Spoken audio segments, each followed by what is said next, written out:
తెలంగాణ రాష్ట్రంలో ఉన్న అన్ని బ్రాహ్మణ సంఘాల సమాహారంతో ఏర్పడ్డ Brahmin organization for social service BOSS అనే వ్యవస్థ తరఫున ఈ రోజున ఈ మీడియా సమావేశంలో మాట్లాడుతున్నాము. తేదీ 30/3/2026 నాడున ఎంఆర్పిఎస్ అధ్యక్షులైనటువంటి శ్రీ మందకృష్ణ మాదిగ గారు చెప్పినటువంటి బ్రాహ్మణ పూజారులే దేవాలయాల్లో ఎందుకు పూజలు చేయాలి, వారిని తొలగించాలి, బ్రాహ్మణ పూజారిత్వం అర్చకత్వం బ్రాహ్మణుల పేటెంట్ హక్క, అవసరం వస్తే కనుక రాజ్యాంగాల్లో చట్టాలు మార్చాలని చెప్పి వారు చెప్పడం జరిగింది. దాని మీద బ్రాహ్మణ సంఘాలన్నీ కూడా తీవ్రంగా ఆందోళనకు గురవుతున్నాయి. తెలంగాణ అర్చక పురోహిత వేద పండితులను చాలా మనోవేదనకు గురై యుగ యుగాల మధ్య వస్తున్న బ్రాహ్మణ అర్చక వ్యవస్థ మీద ఏదో ఎవరికి తోచిన విధంగా వారు మాట్లాడటం వల్ల అర్చకులు పురోహితులందరూ కూడా మానసిక క్షోభకు గురవుతున్నారు. ఏదో విధంగా బ్రాహ్మణుల మీద దాడులు చేయటం, బ్రాహ్మణ మంత్రోచ్చారణ మీద, వేషధారణ మీద, ఆహార్యం మీద, మంత్రార్థాల మీద కూడా చాలా మంది విపరీతంగా ఈ మధ్య మాట్లాడి బ్రాహ్మణ సమాజాన్ని అవమానపరుస్తున్నారు, కించపరుస్తున్నారు. ఆ సందర్భంలోనే ఈ రోజున మేము ఈ కృష్ణ మాదిగ గారు చేసినటువంటి వ్యాఖ్యలను తీవ్రంగా పరిగణిస్తూ ఖండించడానికి ఈ రోజున మేము అందరం కూడా రావడం జరిగింది. మా ఆవేదనని, మా ఆలోచనని, మా బాధని చెప్పుకోవడానికి మాత్రమే ఇక్కడికి వచ్చాము. మేము సర్వే జనా సుఖినో భవంతు అనేటువంటి బ్రాహ్మణ వాక్యం పరిడవిల్లాలని చెప్పి, వేదాలు నిలబడాలని, సాహితీ సంస్కృతులు నిలబడాలని, మన ఆచార వ్యవహారాలు నిలబడాలని చెప్పి ఉద్దేశంతో ఈ రోజున ఈ సమావేశానికి ఏర్పరచుకున్నాము. దీనికి మా Brahmin organizations for social service BOSS అనేటువంటి వ్యవస్థకి చీఫ్ కోఆర్డినేటర్గా ఉన్న శ్రీ బసవరాజ్ శ్రీనివాస్ గారు మన తెలంగాణ రాష్ట్ర బ్రాహ్మణ సమాజాలన్నిటి కూడా ఆయన నాయకుడిగా ఉన్నారు. వారి సందర్భంగా మేము పడుతున్న ఆవేదనని, బాధని ఆయన మీకు అందరికీ తెలియజేస్తారు. వారిని మాట్లాడవలసిగా కోరుతున్నాను. అర్చక వ్యవస్థ మీద, సనాతన ధర్మం మీద, హిందూ ధర్మం మీద కృష్ణమాదిగ గారు చేసిన వ్యాఖ్యల్ని యావత్ బ్రాహ్మణ సమాజం తీవ్రంగా ఖండిస్తూ, వారికి అవగాహన లేని విషయాలు కొన్ని వారికి మీడియా సమావేశం ద్వారా చెప్పదలుచుకున్నాం. వారు త్రేతాయుగం నాటి చర్చ తీసుకురావటం జరిగింది. రాముడు రావణాసురుడితో యుద్ధం చేసినప్పుడు వానరులు సహాయం చేశారు, వానరులు అడవిలో ఉంటారు కాబట్టి వారు ఆదివాసులని. అసలు త్రేతాయుగంలో కుల వ్యవస్థ అనేదే లేదు. ఇది వారు తెలుసుకోవాల్సిన ఆవశ్యకత ఎంతో ఉంది. అదేవిధంగా జాంబవంతుడు కుమార్తెని కృష్ణుడు చేసుకున్నాడు కాబట్టి పెళ్లి, కృష్ణుడు మా బావగారు అవుతారన్నాడు. కృష్ణుడు ఒకటే మాట అన్నాడు, దేవతలు మంత్రం ఆధీనంలో ఉంటుంది, మంత్రం బ్రాహ్మణ ఆధీనంలో ఉంటుంది అని చెప్పి బ్రాహ్మణ కాళ్ళు గడిగి నీళ్లు చల్లుకున్న వ్యక్తి శ్రీకృష్ణుడు. అటువంటి గౌరవం దేవతలు బ్రాహ్మణులకు ఇచ్చారు. ఇది కూడా మీరు తెలుసుకోవాల్సిన అవసరం ఉంది. ఇంకొక విషయం, ముఖ్య విషయం నాకు అర్థం కానిది ఏంటంటే, చాలా వివక్షకి గురైన మాదిగ సామాజిక వర్గాల్లో మీరు ఎంఆర్పిఎస్ ద్వారా పోరాటం చేసి మాదిగల గురించి మీ జీవితం అంతా ఉద్యమాలు చేసి, మీ ఉద్యమంలో, మీరు చేసే ఉద్యమాల్లో మీరు మా దగ్గరకు వచ్చి మేము మీకు ఆర్థిక సహాయం చేసిన విషయం మర్చిపోయారా అనేది ఒకసారి మిమ్మల్ని మీకు గుర్తు చేస్తున్నాను. అదేవిధంగా మొన్న 1,00,000 డప్పులను పెట్టారు మీరు ఒక ప్రోగ్రాము, దానికి కూడా డప్పులు తీసుకొచ్చి ఇదే ప్రెస్ క్లబ్లో ఇచ్చింది కూడా మా బ్రాహ్మణ ప్రముఖులే మీకు. ఇవన్నీ కూడా మర్చిపోయి బ్రాహ్మణుల మీద దేశ ఇచ్చి మాట్లాడటం మంచిది కాదని మా సలహా. అదేవిధంగా బ్రాహ్మణ సమాజం కూడా 90% ఫైనాన్షియల్గా చాలా ఆర్థికంగా వెనకబడి ఉన్నది. ఇప్పుడు మీరు ఎట్లయితే వెనకబడి ఉన్నారో బ్రాహ్మణ సమాజం కూడా వెనకబడి ఉంది. మనం కలిసి ఆర్థిక పరిస్థితులు బాగున్న వర్గాలతో మనం కలిసి పోట్లాడదామా, లేకపోతే మనం అనుకొని విడిపోదామా? ఇది ఒకసారి మీరు ఆలోచించాలి. ఎందుకంటే బ్రాహ్మణులు జ్ఞానం, ధర్మం, త్యాగం, సేవ, ఈ 4 విషయాల మీదే బ్రాహ్మణ్యం నడుస్తూ ఉంటుంది. వేల ఎకరాలు, వేలాది కోట్లు మొత్తం పోగొట్టుకొని సమాజం కోసం త్యాగం చేసి సేవ చేసి బ్రాహ్మణులు ఉన్నారనే పరిస్థితి మీరు తెలుసుకోవాల్సిన అవసరం ఉంది. ఇప్పుడు మీరు మాట్లాడిన దాన్ని బట్టి మొన్న సనాతన ధర్మం మీద, హైందవ ధర్మం మీద వ్యతిరేకంగా మాట్లాడినట్టే. రాజ్యాంగాన్ని మారుస్తామంటే రాజ్యాంగేతర శక్తి మీరు రాజ్యాంగాన్ని మారుస్తా అన్నారు. అర్చకులకి పూజ చేయటం పేటెంట్ అన్నారు. పేటెంట్ అని మేము ఎప్పుడు అనలే. కానీ ఇప్పుడు బ్రాహ్మణ సమాజంలో, బ్రాహ్మణ్యంలో మేము పేటెంట్ రైట్ కావాలి, మాకు అర్చకత్వం కులవృత్తిగా చెయ్యాలి అని చెప్పేసి మేమందరం డిమాండ్ చేసే పరిస్థితిని మీరు క్రియేట్ చేస్తున్నారు.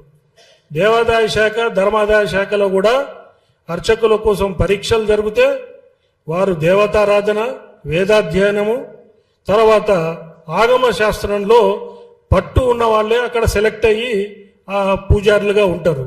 దానికి బ్రాహ్మలే అటెండ్ కావాలని చెప్పి దేవాదాయ ధర్మాదాయ శాఖ కూడా చెప్పదు. ఎవరికి తెలివి, జ్ఞానము, స్పష్టత, వాక్శుద్ధి ఉంటుందో వాళ్ళు సెలెక్ట్ అయ్యి వస్తారు. మీ ఇంట్లో మంచి అయినా, మీ ఇంట్లో చెడైనా కావాల్సింది మేము అన్ని కార్యక్రమాల్లో ఉంటాం. మీతో సహపంక్తి భోజనాలు చేయడానికి రెడీగా ఉన్నాం. అందుకని దయచేసి గౌరవించి బ్రాహ్మణుల్ని కించపరిచే విధంగా మీరు మాట్లాడకూడదు. మీరు దళిత క్రైస్తవులుగా మారిన వాళ్ళకి ఎస్సీలుగా ఉండే రిజర్వేషన్ రాకూడదు అని సుప్రీంకోర్టు ఆఫ్ ఇండియా జడ్జిమెంట్ ఇస్తే దానికి వ్యతిరేకంగా మాట్లాడారు. అంటే మీరే మాదిగ వర్గానికి అన్యాయం చేస్తున్నట్టుగా మాట్లాడినట్టు నాకు కనబడ్డది.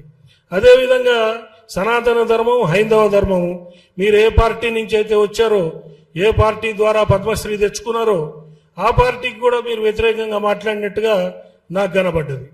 అదేవిధంగా దళిత క్రైస్తవులు వాళ్ళు ఎస్సీల రిజర్వేషన్లు తీసుకుంటున్నారు, బీసీ కింద వస్తారు, బీసీ రిజర్వేషన్లు తీసుకుంటున్నారు.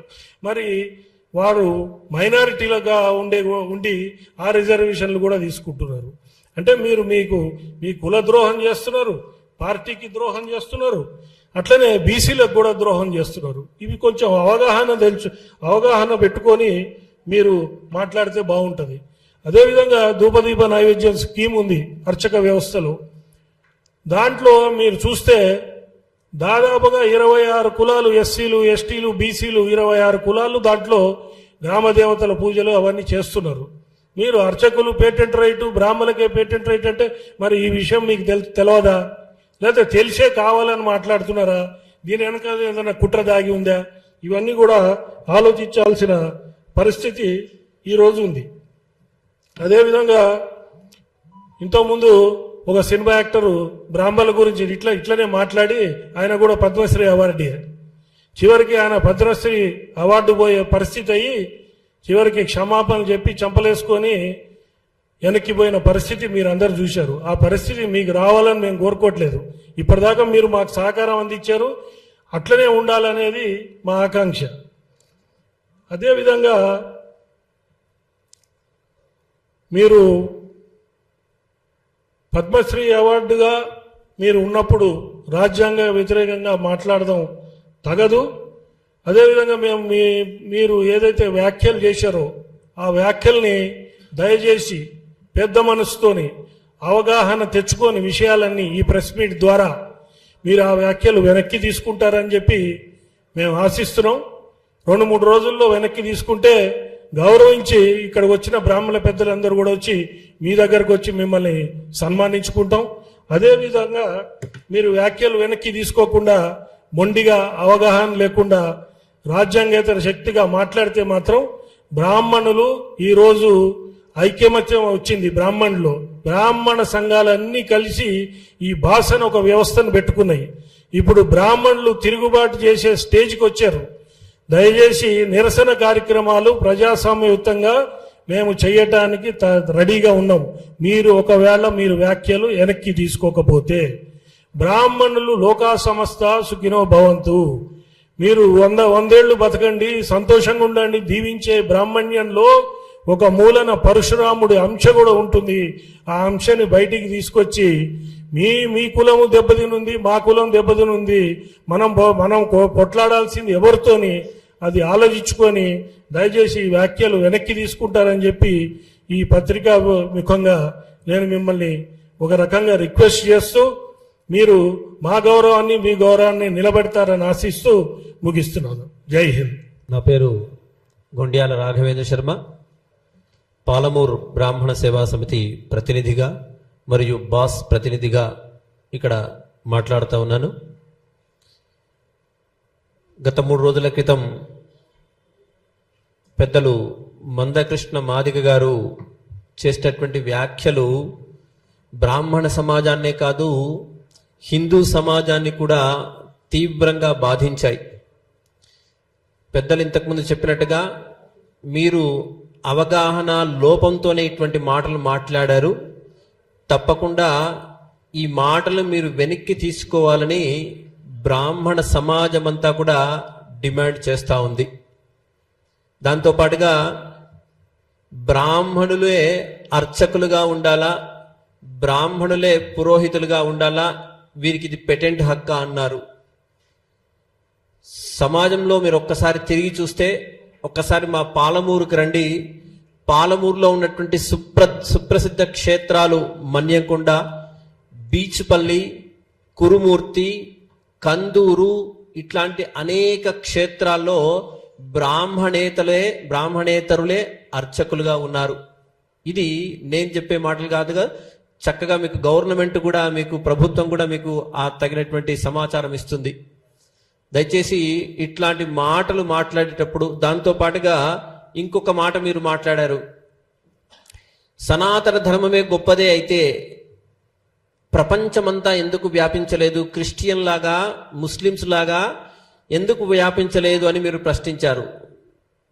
సనాతన ధర్మం గొప్పది కాబట్టే వ్యాపించలేదు. మేము మదర్ తెరిసా లాగా నేను సేవ చేస్తానని వచ్చి లక్షలాది మందిని మేము మతాంతీకరణ చేసుకోలేదు. మేము ఇతర మతాల్లాగా బెదిరించో ఇంకో రకంగా చేసో మనం చూసాం. వెనకటి నుంచి ఎంతో మంది తురస్క రాజులు బ్రాహ్మణ జాతిని నిర్వీర్యం చెయ్యాలి అని ఇప్పటికీ మేవాడ్ లాంటి ప్రాంతంలో బ్రాహ్మణులు ఊచకోత కోస్తే ఇప్పటికీ అక్కడ మేవాడ్ ప్రాంతంలో దీపావళి జరుపుకోరు. కాశ్మీర్ పండితుల సంగతి ఏంటి? ఇట్లాంటి అనేకమైనటువంటి బ్రాహ్మణ సమాజం దేశం కొరకు ధర్మం కొరకు ఎంతో త్యాగం చేసింది. ఒక్కసారి మీరు స్వతంత్ర ఉద్యమాన్ని గమనిస్తే చాలు, బాలగంగాధర్ తిలక్ ఇట్లాంటి వ్యక్తులు చాలా మంది అనేకమైనటువంటి విషయాల్లో ఉద్యమాలు చేశారు, వితంతు ఉద్యమాలు చేశారు. దాంతో పాటుగా సతీ సహగమనం నుంచి ఉద్యమం, అంటే ప్రపంచంలో కానీ దేశంలో కానీ ఎక్కడైనా కూడా ఇది వ్యతిరేకమైనటువంటిది, ఇది కరెక్ట్ కాదు అని అనిపిస్తే దానికి తగ్గట్టుగా వ్యతిరేకంగా దానికి బ్రాహ్మణులే పనిచేశారు. మీరు మావోయిస్టు ఉద్యమం చూసినా, ఇటు సిపిఐ లాంటి ఉద్యమాలు చూసినా, ఇటు ఏ రకంగా ఆధ్యాత్మిక విప్లవం చూసినా, నాస్తికము ఆస్తికము అన్ని రకాల విప్లవాల్లో బ్రాహ్మణులు ముందరగా ఉన్నారు. ఇది బాగా మీరు గమనించాలి. బ్రాహ్మణుడి త్యాగం వెలకట్టలేనటువంటిది. అద్భుతమైనటువంటి సేవ, దేశానికి సేవ చేసినటువంటి గొప్ప జాతి బ్రాహ్మణ జాతి.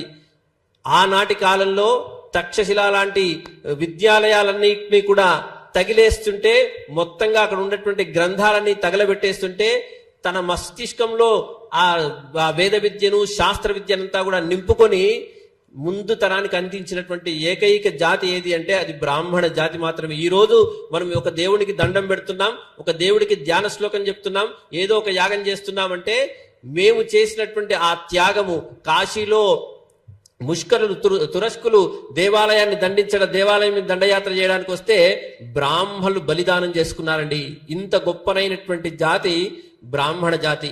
ఈ బ్రాహ్మణ జాతి ఔన్నత్యం తెలుసుకోకుండా, బ్రాహ్మణ జాతి గురించి తెలుసుకోకుండా పురోహితమే గాని అర్చకత్వమే కాని మీరొక్కరే చేస్తారు అనడం నిజంగా అవివేకం. ఇది మీలాంటి పెద్దలు మాట్లాడేటువంటి మాటలు కావు. మాదిగ ఉద్యమాన్ని ఉవ్వెత్తున తీసుకొని వచ్చి భారత ప్రధానిని కూడా మెప్పించి మీరు మీ సఫలీకృతమయ్యారు. ఆ కోణంలో ఈరోజు తప్పకుండా ఈ సమాజం నుంచి, ఈ వేదిక నుంచి మేము మీకు డిమాండ్ చేస్తా ఉంది ఏంటంటే, పురోహితులుగా అర్చకులుగా బ్రాహ్మణులకు పేటెంట్ హక్కు కావాలని మీరు మాతో పాటు ఉద్యమం చేసేందుకు ముందరికి రావాల్సిందిగా ఈ సందర్భంగా మేము మమ్మల్ని స్వాగతిస్తా ఉన్నాం. మీరు ఎందుకంటే చిన్న పిల్లలకు గుండె వైద్యం గురించి ప్రయత్నం చేశారు, మాదిగల గురించి ప్రయత్నం చేశారు, ఇంకా అనేకమైనటువంటి సామాజిక కోణాల్లో మీరంతా గొప్పనైనటువంటి కృషి చేశారు.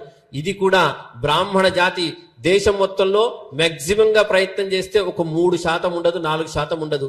ఆ 3% లేని జాతి మీద ఒకసారి ఐలయ్య మొత్తుకుంటాడు, ఓడు ఇంకోడు పాట రాసి బాపనోడు బాణపొట్ట ఏందిరాన్ని వాడు తోడు మొత్తుకుంటాడు, ఇంకోడు ఇంకో రకంగా మొత్తుకుంటాడు. ఎందుకు మీకు ఇంత ద్వేషం?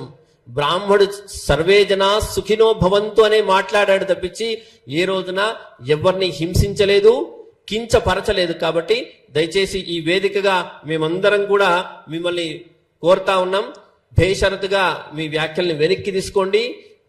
లేని పక్షంలో ఖచ్చితంగా ఇది తీవ్రమైనటువంటి ఉద్యమం దిశగా, ఎందుకంటే బ్రాహ్మణ జాతి తనను తాను రక్షించుకోవడానికి, తను రక్షించుతూ హిందూ జాతిని కూడా రక్షించడానికి ఒక ప్రయత్నంలో ఇది పెద్ద ఉద్యమం మీరే వేసినటువంటి మొదటి అడుగుగా అవుతుంది. కాబట్టి దయచేసి ఇక్కడ నుంచి మేము మీకు డిమాండ్ చేస్తా ఉన్నాం, మా మీద, హిందూ సమాజం మీద మీరు వేసినటువంటి ఈ వ్యాఖ్యలను వెనక్కి తీసుకోవాల్సిందిగా కోరుతూ, దాంతో పాటుగా అనేకమైనటువంటి విషయాలు మీరు తప్పుగా మాట్లాడి ఉన్నారు, అవన్నీ కూడా ఒకసారి మీరు సరి చేసుకోండి.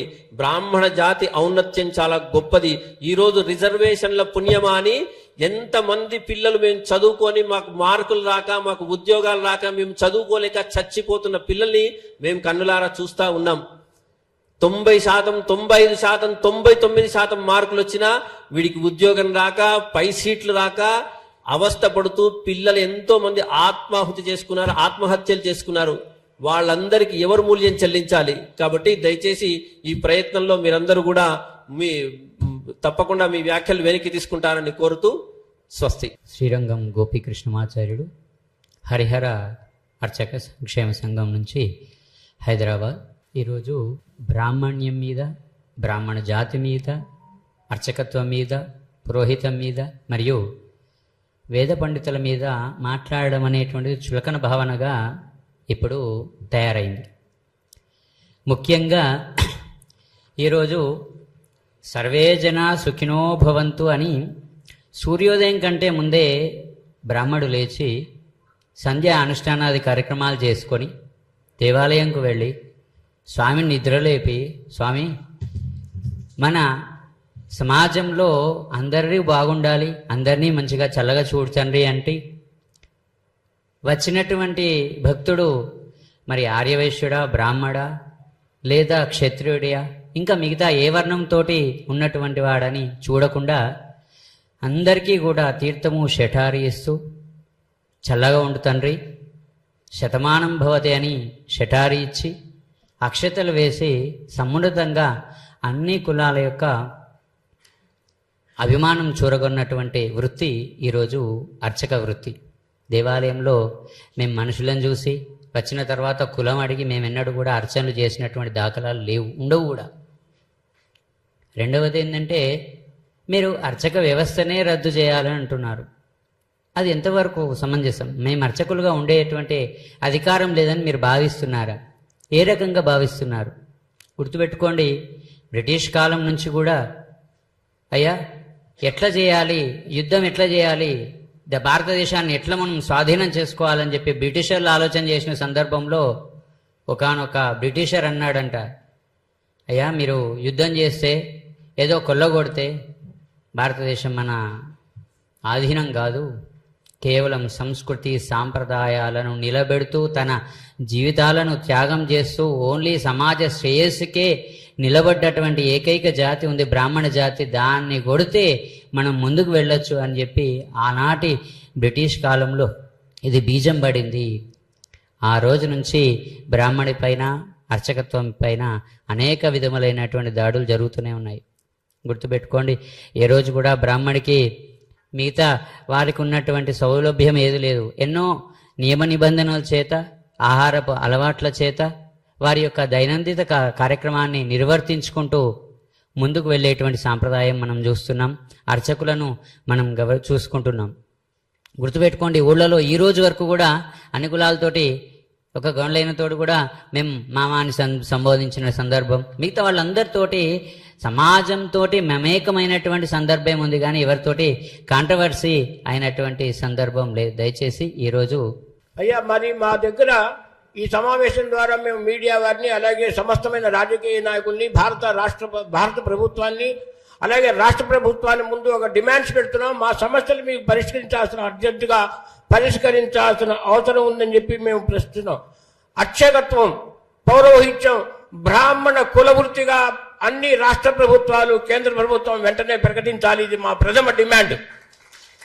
అర్చకులుగా కొనసాగుతున్న బ్రాహ్మణేతరులు ఎవరున్నారో తెలంగాణ రాష్ట్రంలో కానీ ఇతర రాష్ట్రాల్లో కానీ వాళ్ళు పొందుతున్నటువంటి ఆ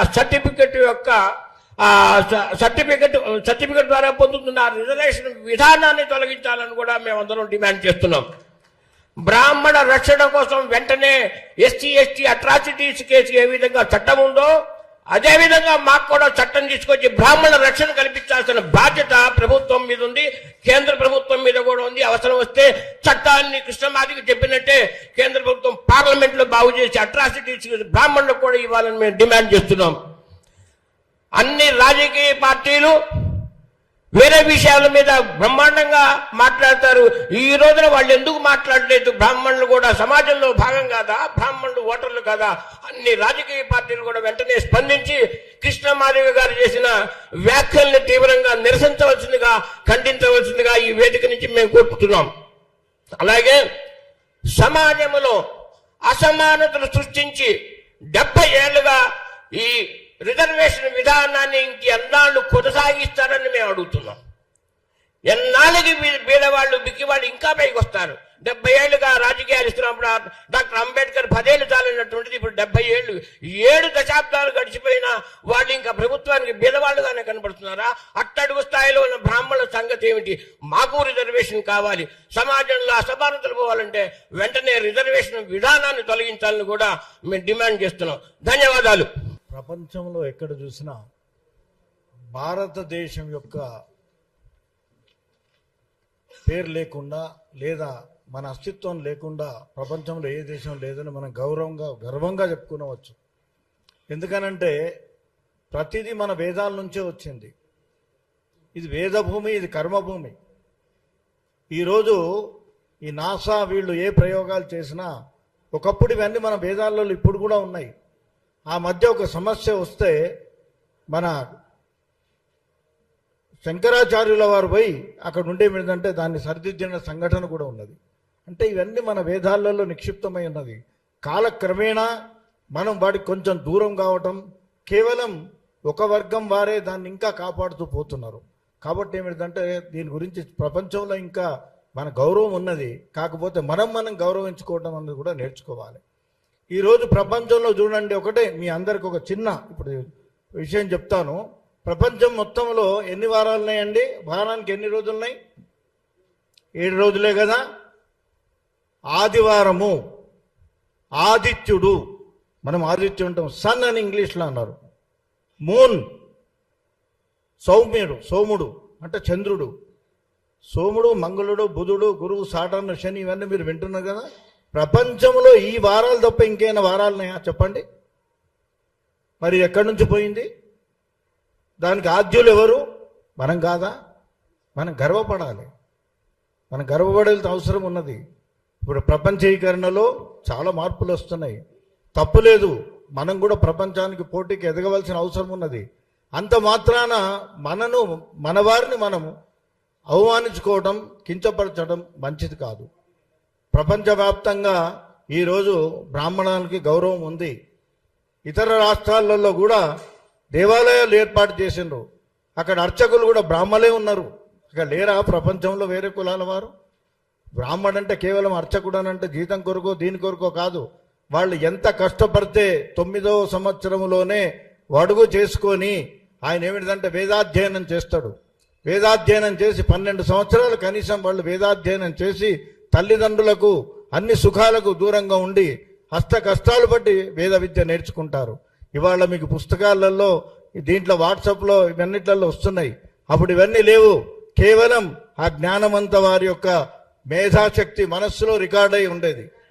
దాన్నే వాళ్ళు ఏమిటంటే తరతరాలుగా చెప్పుకుంటూ వస్తున్నారు. అందుకే ఇప్పుడు మీకు కొన్ని గ్రంథాలు కనబడుతున్నాయి. పూర్వకాలంలో ఇవన్నీ లేవు. స్తోత్రాలు కానీ పారాయణాలు కానీ ఇక్కడ మీకు కనబడేది కావు. అది కొంతమందికే నిక్షిప్తమైంది. దేవతా అర్చన కూడా ఎవ్వరు కూడా రోజు సంకల్పంలో ప్రతి ఊరిలో ఎట్లయితే కుల వృత్తులు ఉన్నాయో అదే విధంగా ఏమిటిదనంటే కుల వృత్తులు అంటే ఎవరో విభజించలేదు. ఏ పని చేసేవాడిని ఆ పేరుతో పిలిచారు.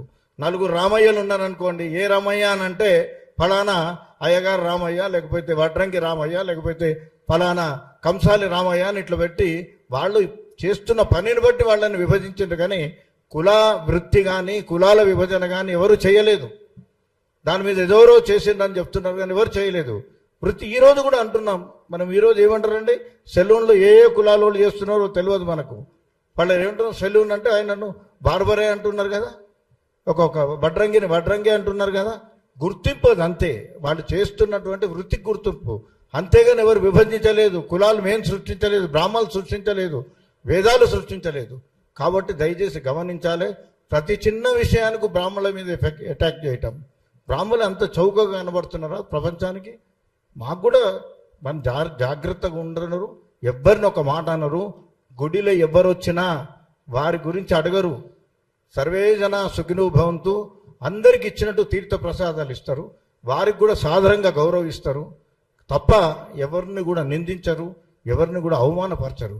కాబట్టి బ్రాహ్మణులను కూడా మనం గౌరవించండి. వారు మీలో ఒక భాగము, ఈ సమాజంలో ఒక భాగము. వారు అనునిత్యం మీ మంచి కొరకే ప్రతిరోజు దేవుడి దగ్గర కోరేది అదే. అందరూ బాగుండాలి, అంతా బాగుండాలి అనే కోరుతుంటారు. కాబట్టి వాళ్ళ గురించి దయచేసి మీరు చేస్తున్నటువంటి ఎవరైనా ఒక తప్పుడు ఆరోపణలు కానీ ఇంకేదైనా కాస్తే దాన్ని గౌరవప్రదంగా విరమించుకోవాలని కోరుతున్నాం. కృష్ణమాదేవి గారు వారు చేసిన వ్యాఖ్యల్ని బేషరతుగా వెనక్కి తీసుకోవాలనేది ఒక డిమాండ్. అర్చకత్వాన్ని బ్రాహ్మణులకి ఇప్పుడు వారు పేటెంట్ అన్నారు కాబట్టి మేము మాకు పేటెంట్ కావాలని మేము అడుగుతున్నాం. ఇప్పటివరకు లేదు అది, ఇప్పుడు పేటెంట్ కావాలని చెప్పి మేము అడుగుతున్నాం. అదేవిధంగా ఎస్సీ ఎస్టీ అట్రాసిటీస్ యాక్ట్ ఉంది, అట్లనే బ్రాహ్మణులకు కూడా ఒక అట్రాసిటీస్ యాక్ట్ కావాలని మేము అడుగుతున్నాం. మమ్మల్ని వారు గుర్తు చేశారు, ఇవన్నీ మీరు అడగండి అని వారు మమ్మల్ని తట్టి లేపారు. అదేవిధంగా ఈ రిజర్వేషన్ వ్యవస్థని మొత్తం తీసేసి ఎవరికి జ్ఞానం ఉంటుంది, ఎవరికి తెలివి ఉంటుందో మీరు పెట్టండి. ఎకనామికలీ బ్యాక్వర్డ్ అనే ఒకటే ఒక రిజర్వేషన్ ఉండాలనేది కూడా మా అందరి డిమాండ్. రిజర్వేషన్ వ్యవస్థే తీసేయాలని అంటున్నాం. అంబేద్కర్ గారు 10 ఏళ్ళు ఇచ్చారు, ఇప్పుడు 70 ఏళ్ళు అయింది. వ్యవస్థ తీసేసి ఎవరు కాంపిటీషన్లో ముందరుంటే వాళ్ళకి ఇవ్వండి, ఎకనామికలీ బ్యాక్వర్డ్కి కొంచెం రిజర్వేషన్ పెట్టండి అని అంటున్నాం. ఇప్పుడు వెనకబడిన దాంట్లో బ్రాహ్మణ జాతి ఎక్కువ ఉంది కాబట్టి మాకు కూడా రిజర్వేషన్లు కావాలని అంటున్నాం. ఎందుకన్నామంటే ఆ కంటెక్స్ట్ మీకు చెప్తాను నేను. ఇప్పుడు ధూపదీప నైవేద్యం స్కీము, అర్చకల స్కీమ్లో చాలా మంది 26 కులాలు అర్చకత్వంలోకి వచ్చినాయి. వారు అక్కడ రిజర్వేషన్ ఫలాలు అనుభవిస్తున్నారు, ఇక్కడేమో పక్కన శర్మ శాస్త్రి అని పేర్లు పెట్టుకుంటున్నారు. మేమేమంటున్నాం అంటే మాకు కూడా ఆ రిజర్వేషన్ ఫలాలు ఇవ్వండి అని మేము అడుగుతున్నాం. లేదంటే వాళ్ళని కూడా ఓసీల్లో కన్వర్ట్ చేయండి అని చెప్పి మేము అడుగుతున్నాం.